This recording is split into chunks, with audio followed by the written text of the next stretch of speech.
Good morning, everyone, and welcome back to a new round of the Daily Game News at the new Byte.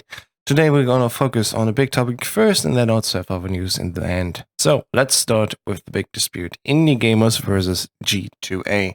The thing that has been going on for quite a while now sees just another round of developers speaking out against G2A. This time, this was started by Mike Rose from Rage Squid, and he actually said that rather than having people buy games on G2A, they rather just, pirate these games. In his words, devs don't see a penny either way, so we'd much rather G2A didn't see money either, tweeted Rose. And that whole thing even bounced up to having a change.org petition being launched, but so far it hasn't really seen that many signs, so please, if you think about it, go on in and sign this one. The origin of all of this is that Mike Rose saw, again, a few, claims, of course, of chargebacks to his account. And the thing is, of course, for indie gamers especially, having these chargebacks is just very costly and also very time-consuming. That could rather be spent on developing a new game, for example.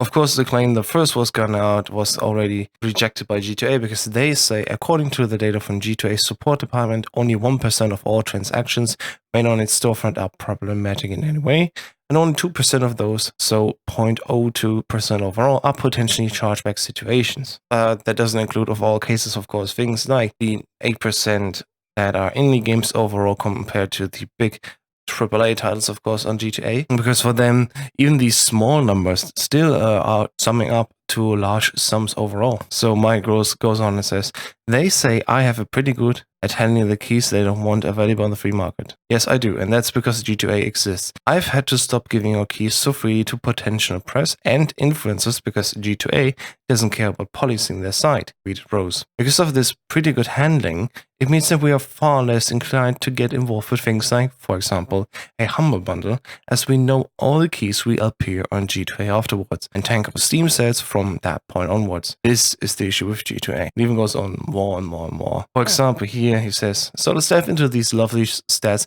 G2A have provided for us. Descenders, a game published of course via Rage Squid as well, has sold 226 copies on G2A, but one single person sold 45% of those. In fact, 85% of keys were sold by free people. So where the heck did they get so many cheap and free keys?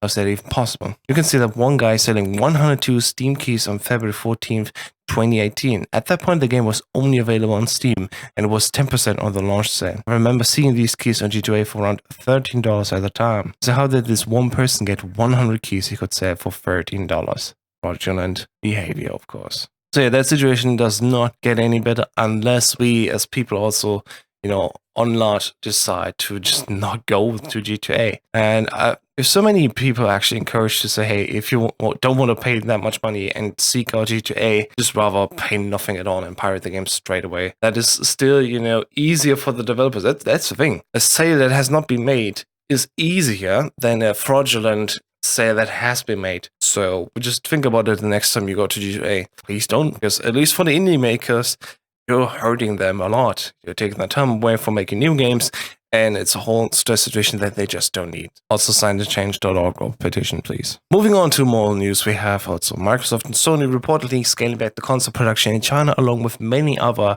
tech giants, just such as Google and Amazon, who are looking to scale back the game tech and smart speaker production in China, according to a Nikkei Asian review. We have also more reports coming around that, like, for example, PC brands as Lenovo, Acer, and Asustek are reportedly evaluating plans to shift. And speaking of Fortune, economists have suggested that the truce struck between President Trump and Chinese President for Life Xi Jinping in Osaka over the weekend is just the eye of the storm, that the trade dispute is unlikely to end anytime soon. The whole reason for that is that Trump imposed, of course, a trade tariffs on imports worth over 250 billion US dollars. And that is putting financial pressure, of course, on companies to consider its manufacturing options. They are in China because production there is rather cheap, and then they spread that out to all over the world with their products. But with these tariffs, of course, the prices are dramatically increasing. So, actually, they're being forced basically to move out and go back to other countries. If this is helping, or if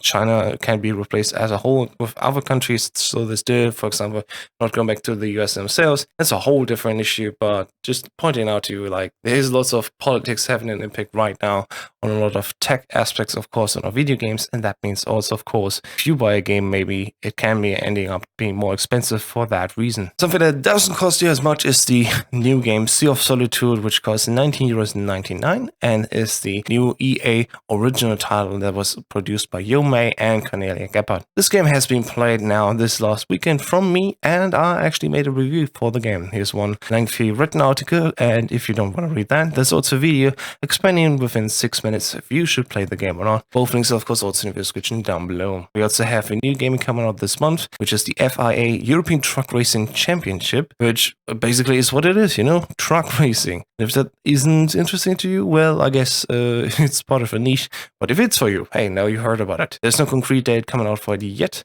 but we see, of course, that the game is actually coming to all the platforms, even the Nintendo Switch. And in hardware news, just as we talked about it with the tariff thing, yes, there is also new stuff coming from AMD. We have both the Radeon 5700 and the 5700 XT series cards, and also with new CPUs, such as the Ryzen 9 3900X and the Ryzen 7 3700X. These new CPUs are apparently a very nice price killer compared to the same core equivalent on the Intel side, and definitely they are keeping up with the performance as well. So check these articles out as well, especially if you want to take up a new CPU, for example, upgrade to your system, running a new motherboard, and getting, for example, also support for the future with PCIe Express 4.0. Moving on to other things, Destiny also had an event yesterday. Basically, it was Bungie Day 2019, and that is basically just a community made-up event, which always happens at 7/7, so July 7th. In this time, Bungie actually went forth and said, hey, okay, let's talk about Moments of Triumph, which is the year-end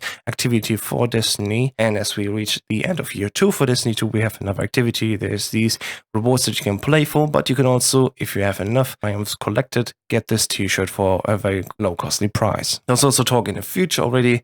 There's Solstice of Heroes coming, so even more events in Destiny 2. And of course, you can support the Bungie Foundation with these little rewards and get this new emblem. There's a special one coming out this week until July 13th. So if you want to support kids and help with the Bungie Foundation, giving children that are in need entertainment that is age appropriate, then go to the bungiefoundation.org website. Last but not least, we also have two things that you can watch. One is the first new Warframe intro short film, which is directed by Dan Trachtenberg, the guy who also directed 10 Cloverfield Lane and Uncharted. And in other news, we have Summoning Soul with a new video, this time talking about the history of Rainbow World Records, which is just fantastic. Watch it. It goes for all the games that have a Rainbow Road, and it's just great to watch. But the show ends. Thank you so much for watching. If you like to leave us, of course, a thumbs up, and have a nice day. And I'll talk to you soon. And I'll see you on twitch.tv/newbyte, because we're going to stream more on there again. And bye-bye. Yeah, bye-bye.